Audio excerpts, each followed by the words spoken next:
Revolutionary fishing.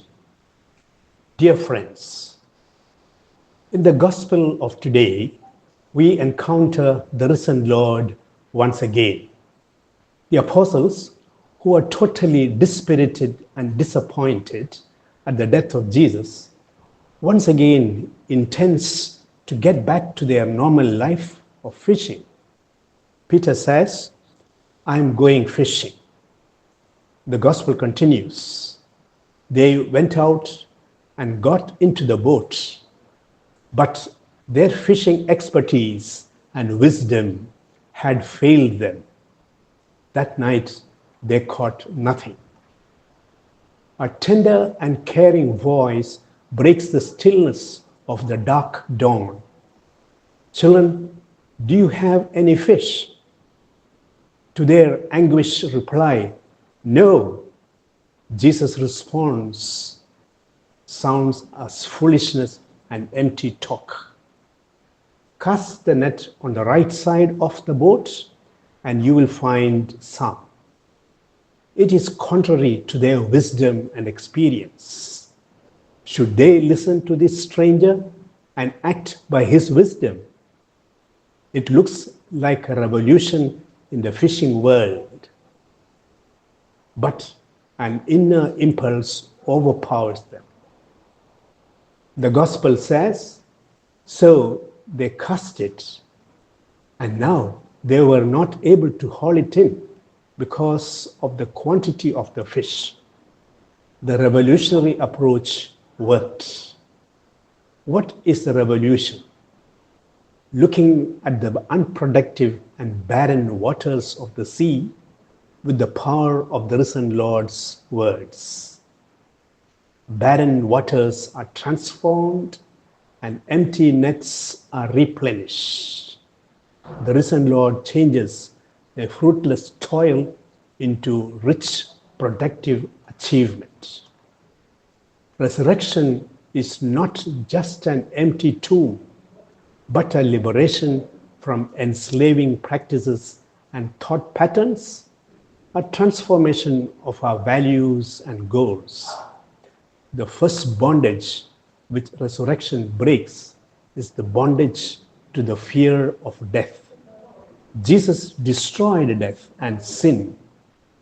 Like the apostles, we can doubt him and live with the fear of death and future, or look at the barren waters of death with courage and see that it is vibrating with life.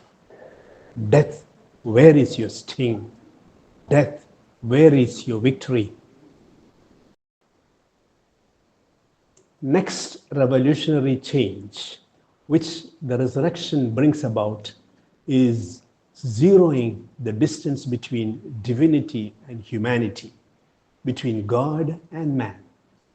John has a vision of God in the island of Patmos, in which he interprets God according to his mentality. He sees a God sitting on a throne, to who sits on the throne, and to the Lamb be blessing and honor and glory and might forever and ever. But God in the risen Lord relates differently. Come and have breakfast. He invites them. He is the Lord who eats with them, talks with them, and accompanies them in the work spot.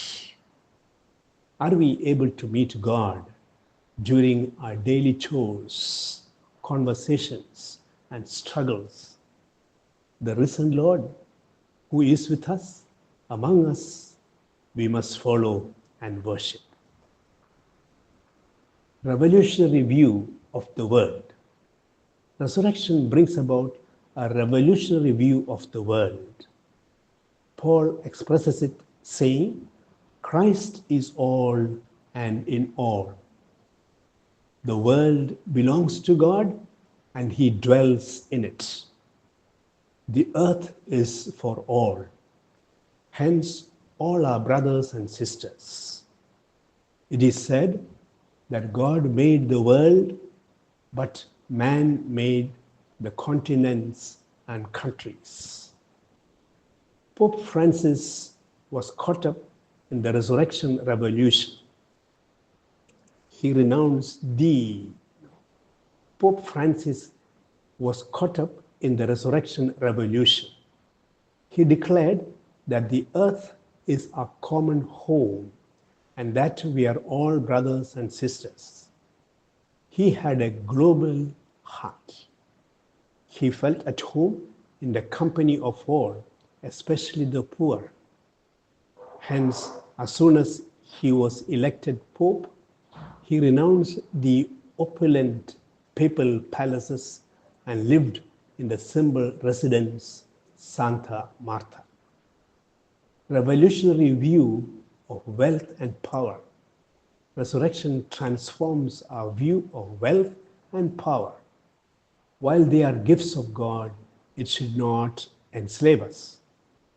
Pope Francis' funeral was a great witness to this revolution. He changed the traditional and royal burial rituals and glamorous coffin. He opted for simple pastoral ceremonies. He chose to be buried in a simple coffin among the people by choosing St. John Lateran instead of St. Peter's Basilica. The power of simplicity and humility over wealth and worldly power was so evident in the funeral ceremony. May the resurrected Christ live in us and help us to embrace a revolutionary and transformed life. May God bless us all.